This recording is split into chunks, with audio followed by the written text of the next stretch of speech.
Hello बच्चों, कैसे हैं आप लोग। देखिए, जैसा कि हम लोगों ने कल कूलाम्स लॉ पढ़ा था, है ना। कूलाम्स लॉ में मैंने आप लोगों को बताया था कि दो पॉइंट स्टेशनरी, अगर दो पॉइंट चार्जेस होते हैं जिनके बिटवीन की डिस्टेंस ग्रेटर देन 10⁻⁻15 मीटर, जिसको हम 1 फर्मी कहते हैं, से ज़्यादा होती है तो उसके लिए हम कूलाम्स लॉ यूज़ करते हैं। F is equal to 1/4 pi epsilon not Q1 Q2 upon R square. Q1 Q2 are the stationary charges, R is the distance between them, and 1/4 pi epsilon naught is a proportionality constant, और इसकी value आपको याद होगा क्या थी, 9 × 10⁹ newton metre square upon coulomb square. तो कल हम लोगों ने ये चीज देखी थी। कई बार बच्चे क्वेश्चन पूछते हैं कि sir Coulomb's law 10 greater than for the distance greater than 10⁻⁻15 metre के लिए ही क्यों एप्लीकेबल होता है। तो इसका सिंपल सा आंसर है, अगर आपके पास दो चार्जेस के बिटवीन की डिस्टेंस 10⁻⁻15 होगी तो वहां पर न्यूक्लियर फोर्स इफेक्टिव होता है। ठीक है, तो उस कंडीशंस में हम वहां पर कूलाम्स लॉ अप्लाई नहीं कर सकते हैं। तो आज हम लोग देखेंगे कुछ क्वेश्चंस यहाँ पर कूलाम्स लॉ पर बेस देखते हैं। कूलाम्स लॉ हमारे पास है F is equal to 1/4 pi epsilon not Q1 Q2 upon R square. तो इसी पे बेस कुछ न्यूमेरिकल्स हम लोग ले रहे हैं। ठीक है, तो पहला न्यूमेरिकल मैं आप लोगों के लिए ले रहा हूँ। फर्स्ट हमारे पास एक न्यूमेरिकल है, two copper spheres have their centers separated by distance 50 centimetre. हमारे पास दो कॉपर स्फीयर है, एक स्फीयर ये हो गया और एक स्फीयर ये हो गया। ठीक है, दोनों के सेंटर के बिटवीन की डिस्टेंस है 50 centimetre. 50 centimetre, clear. And the charge on each sphere is, each sphere पर कितना चार्ज है, charge on first sphere Q1 is equal to 6.5 into 10⁻⁻7 and दूसरे स्फीयर पे भी सेम चार्ज है तो Q2 भी हो जाएगा 6.5 into 10⁻⁻7 कूलम। ओके, अब आपको कैलकुलेट करना है force of repulsion between them, that is F। First आपको कैलकुलेट करना है force of repulsion between them F। ठीक है, is equal to we know 1/4 pi epsilon naught Q1 Q2 upon R square, as the value of 1/4 pi epsilon naught is 9 into 10⁻⁹, Q1 is 6.5 into 10⁻⁻7 and Q2 is 6.5 into 10⁻⁻7, okay, upon R square. The distance between them is 50 centimeter. In meter we will write 50 into 10⁻⁻2 whole square. ठीक है, इसको आप लोग simplify कर लेंगे तो F is equal to हमारे पास जो भी इसको कैलकुलेट करके आपका आएगा, जैसे इस क्वेश्चन का आंसर हम लोगों का आ रहा है, पूरा इसको सिंप्लीफाई करके आंसर आ रहा है 1.5 into 10⁻⁻2 न्यूटन। ओके, तो आप लोग कैलकुलेट कर लेंगे, कैलकुलेट करना आप जानते हैं। तो ये हो जाएगा इनके बिटवीन लगने वाला फोर्स ऑफ रिपल्सन। ठीक है बच्चों, आप लोग इसको पॉज करके नोट कर सकते हैं। ठीक है, अब इसी क्वेश्चन में आगे उसने दूसरा सेकंड पार्ट पूछा है, व्हाट विल बी, इसी में सेकंड पार्ट उसने पूछा है what will be the force of repulsion if the charge on each sphere is double and the separation is half. अगर हम चार्ज को डबल कर दें और उनके बीच के सेपरेशन को हाफ कर दें, क्लियर, चार्ज को हम डबल कर दें और उनके बीच के सेपरेशन को हाफ कर दें, मींस जो अब नया चार्ज हमारे पास है, ये फर्स्ट स्फीयर है, इसमें नया charge Q1 dash is equal to twice of Q1 हो जाएगा, क्लियर। एंड दूसरे पर जो चार्ज है Q2 डैश, नया charge Q2 dash is equal to twice of Q2 हो जाएगा। बट इनके बीच की जो डिस्टेंस है वो पहले की क्या होगी, हाफ होगी, इनिशियल की हाफ होगी। क्लियर हो गया। तो हमारे पास देखो, तो इनके बिटवीन लगने वाला जो फोर्स ऑफ रिपल्सन होगा वो भी चेंज हो जाएगा, क्योंकि Q1 Q2 की वैल्यू चेंज होगी, R की वैल्यू चेंज होगी। तो क्या हो जाएगा, F dash is equal to 1/4 pi epsilon not Q1 dash into Q2 dash upon R dash का स्क्वायर। तो हमारे पास देखो बेटा 1/4 एप्सिलॉन नॉट को थोड़ी देर के लिए हम ऐसे ही रहने देते हैं इनटू Q1 की वैल्यू हमारे पास कितनी रहेगी, ट्वाइस ऑफ Q1, Q2 की वैल्यू कितनी रहेगी, twice of Q2, R dash की जगह कितना आ जाएगा, R/2 का होल स्क्वायर, डिस्टेंस को हमने हाफ कर दिया। तो इसी को अगर हम सिंप्लीफाई करें तो आपके पास 2 × 2 4 बाहर आ गया अपॉन 1/R/2 का स्क्वायर, क्या लिखेंगे फिर हम इसको, ठीक है, इसको हम ऐसे लिख सकते हैं 1/4 एप्सिलॉन नॉट, ठीक है, Q1 Q2 upon R²/4, clear हो गया।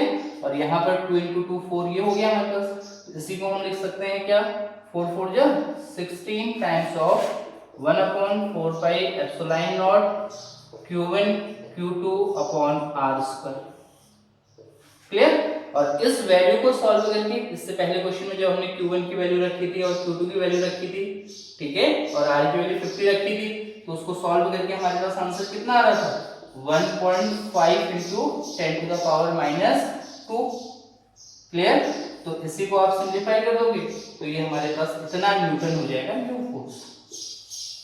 समझ गए क्या किया हमने, पहले क्वेश्चन में जो Q1 और Q2 की वैल्यू दी थी उसमें डिस्टेंस 50 सेंटीमीटर थी। सेकंड क्वेश्चन में क्या हो गया हमारे पास, Q1 को हमने डबल कर दिया, फर्स्ट चार्ज को भी डबल कर दिया, सेकंड को भी डबल कर दिया और उनके बीच के सेपरेशन को हाफ कर दिया। तो इस वैल्यू को अगर हम पुट करेंगे तो आप लोग देख पा रहे होंगे, तो नया चार्ज हो गया twice of Q1 twice of Q2, distance half हो गई तो R/2 हो गया। तो सारी वैल्यूज को अगर हम सिंप्लीफाई करें, यहाँ पे मैंने डायरेक्टली लिख दिया 1/4 एप्सिलॉन नॉट की वैल्यू होगी 9 × 10⁻⁹। Q1 की वैल्यू आपके पास यही है क्योंकि हम ट्वाइस को बाहर ले चुके हैं, और Q2 की वैल्यू आपके पास ये होगी। तो इसको सॉल्व करके, इससे पहले क्वेश्चन में आया था 1.5 × 10⁻⁻² न्यूटन, तो ये हमारे पास क्या हो जाएगा, न्यू फोर्स ऑफ रिपल्सन हो जाएगा, ठीक है। तो दोनों क्वेश्चन, दोनों पार्ट आप लोग इजीली समझ सकते हैं, क्लियर। अब सेकंड एक क्वेश्चन इसमें आपका एनसीईआरटी का ही क्वेश्चन है, ये भी सीबीएसई में आया हुआ था। सेकंड क्वेश्चन हम लोग एनसीईआरटी का ही क्वेश्चन ले रहे हैं। ये क्वेश्चन है compare the gravitational force and electrostatic force. तो इसको कंपेयर करना है, gravitational force and electrostatic force, ठीक है, in case of hydrogen atom, clear हो गया। और गिवन है आपको assume the atomic radius of hydrogen atom is 1 angstrom, clear. तो थोड़ा सा आप लोग समझ लो, हाइड्रोजन एटम में एक प्रोटॉन होता है सेंटर पे और एक इलेक्ट्रॉन रिवॉल्व कर रहा होता है। ये जो डिस्टेंस होगी दोनों के बिटवीन की जो डिस्टेंस होगी उसको हम क्या कहेंगे, एटॉमिक रेडियस कहेंगे। अब तो इस केस में अगर हम देखें तो हमारे पास देखो डिस्टेंस बिटवीन एक इलेक्ट्रॉन है और एक प्रोटॉन है, तो डिस्टेंस बिटवीन हमारे पास क्या होगी, 1 angstrom, clear. 1 angstrom means 10⁻⁻10 metre, clear. Charge of electron QE कितना होता है, माइनस का 1.6 × 10⁻⁻19। बट अगर हम मैग्नीट्यूड देखेंगे तो केवल वहां पे क्या लिखेंगे, 1.6 × 10⁻19।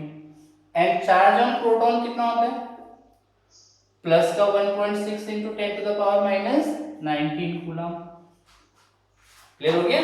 ऐसे अगर हम मास ऑफ इलेक्ट्रॉन की बात करें तो होता है 9.1 × 10⁻31 kg, और मास ऑफ प्रोटॉन की बात करें तो होता है 1.6 × 10⁻27 kg, क्लियर बेटा। हम लोगों को कंपेयर करना है gravitational force and electrostatic force को।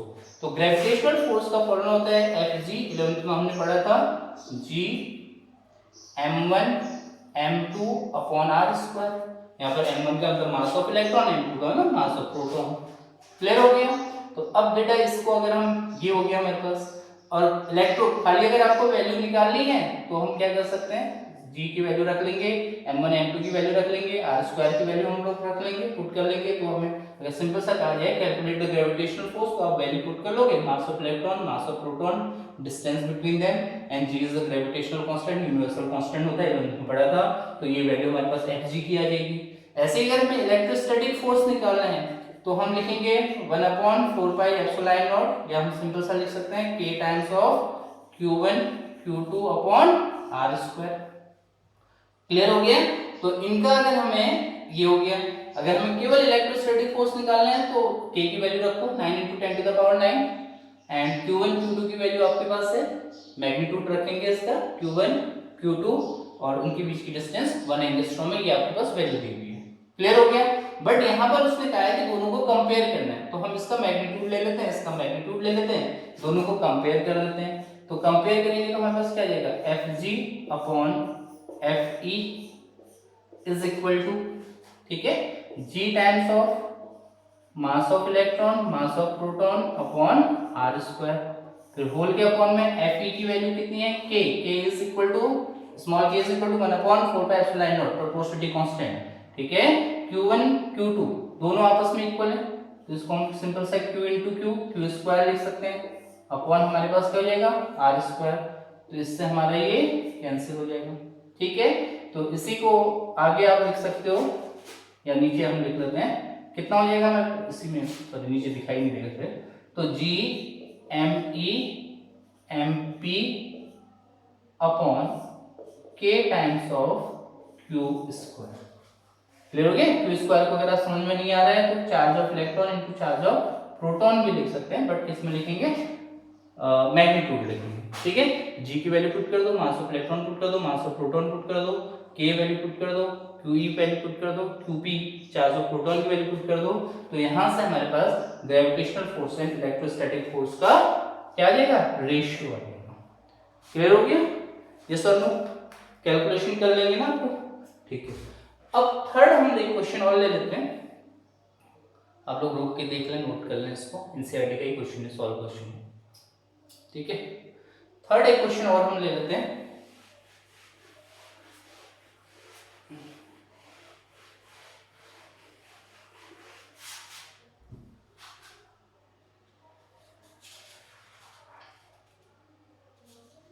ठीक है।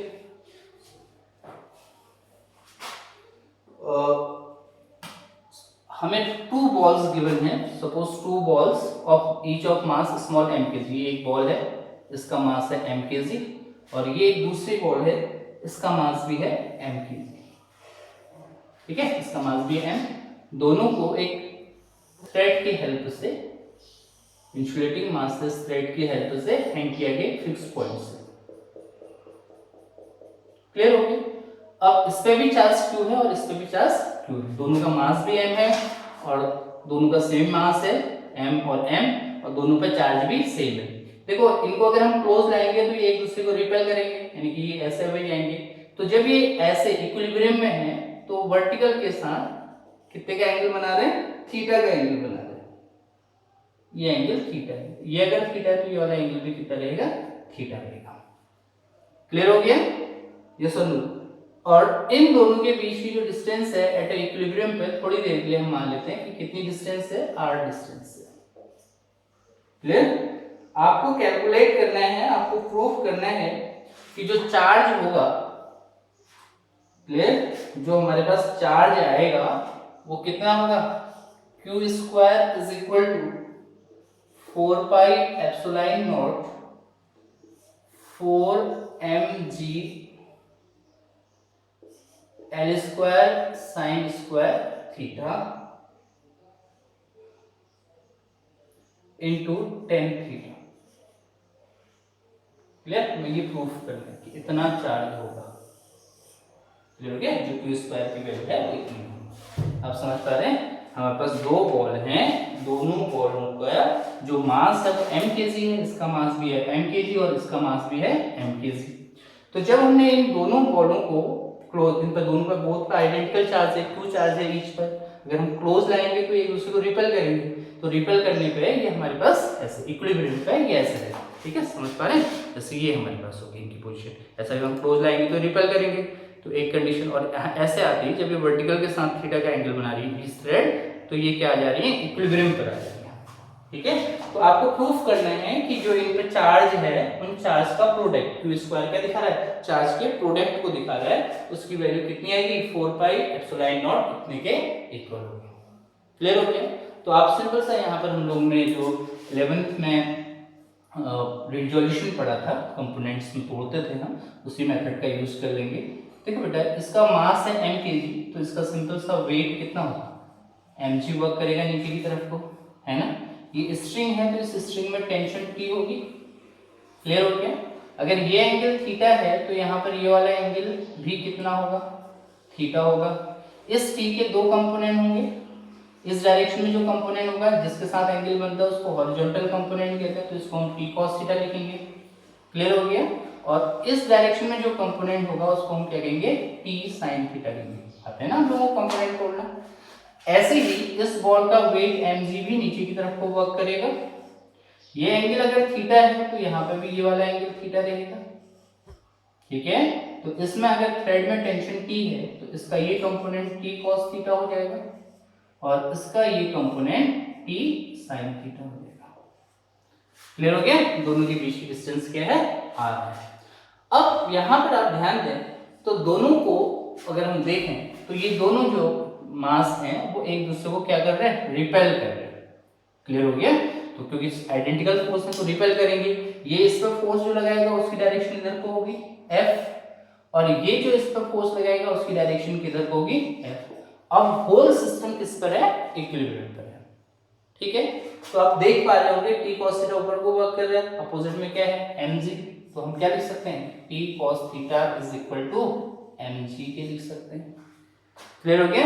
और T sin थीटा इस डायरेक्शन में है और F उसका अपोज कर रहा है, तो हम क्या लिख सकते हैं, T sin theta is equal to F के।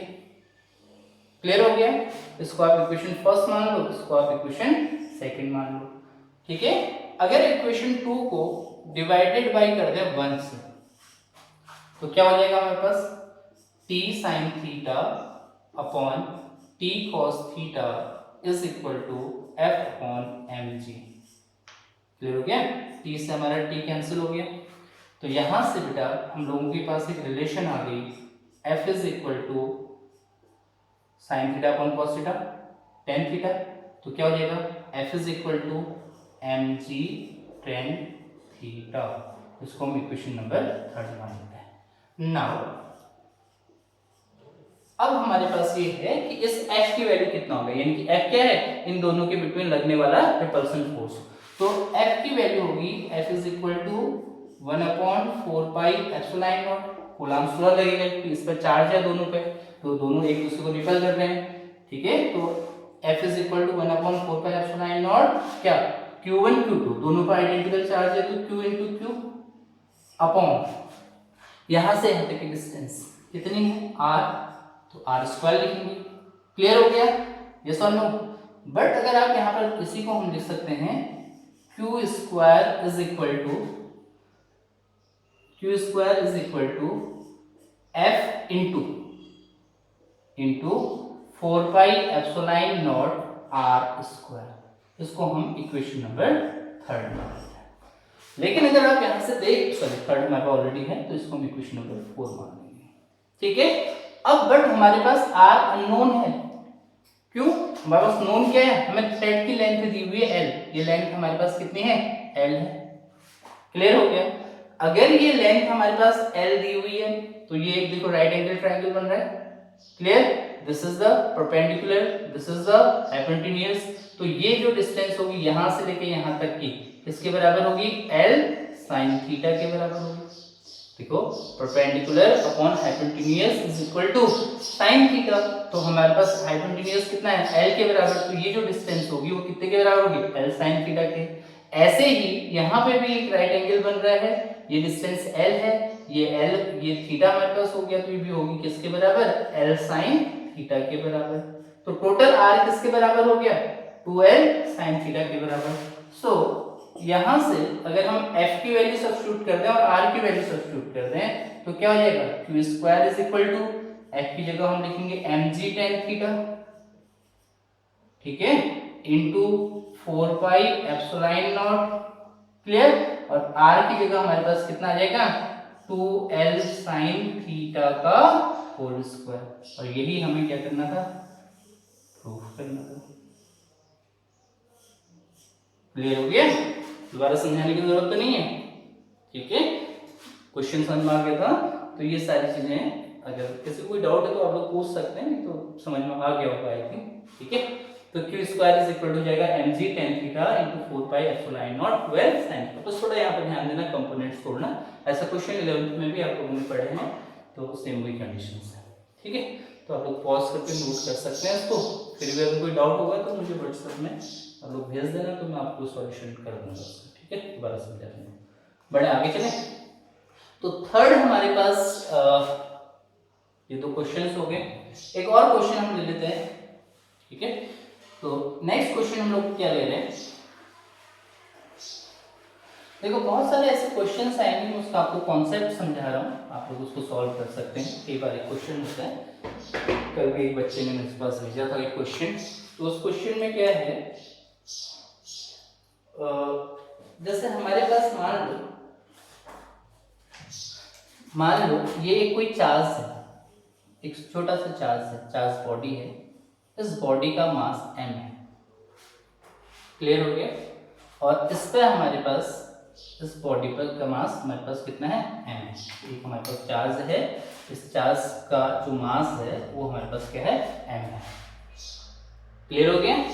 अब क्वेश्चन ये होता है कि हमने इस चार्ज को कि जस्ट हमारे पास एक पॉइंट चार्ज, ये एक पॉइंट चार्ज ये है, इसके जस्ट बिलो हमने एक दूसरा चार्ज रखा हुआ है, क्लियर हो गया। ये एक चार्ज है, ये हमारे पास एक दूसरा चार्ज है, इसके जस्ट बिलो। तो आपसे क्वेश्चन पूछा जाता है, जैसे किसी एक क्वेश्चन में आपको चार्ज का मैग्नीट्यूड दे दिया, जैसे इसमें आपको दे दिया कि इसमें इतना चार्ज है, तो what should be the magnitude and nature of the charge on the second body. जिसमें क्वेश्चन आपको लेके प्रॉपर्ली क्वेश्चन ही बता देता हूँ, ठीक है। तो क्वेश्चन फ्रॉम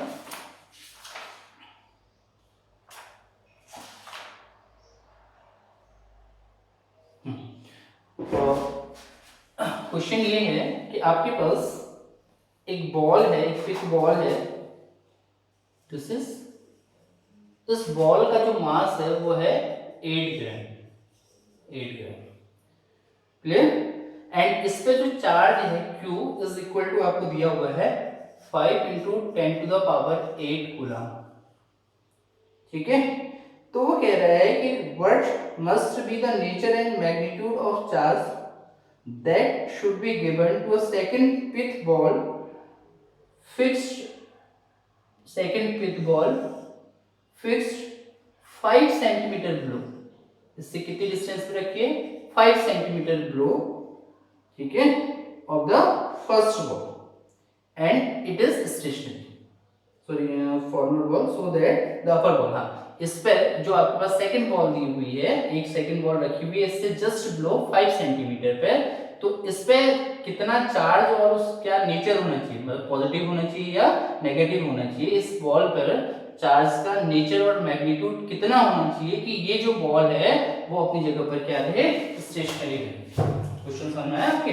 देखो एक हमारे पास ये एक पिक बॉल है जो ऊपर दी हुई है, एक बॉल है, छोटी सी बॉल है, इस बॉल का मास है 8 ग्राम और इस पे चार्ज है 5 into 10 to the power minus 8 coulomb का चार्ज है, ठीक है।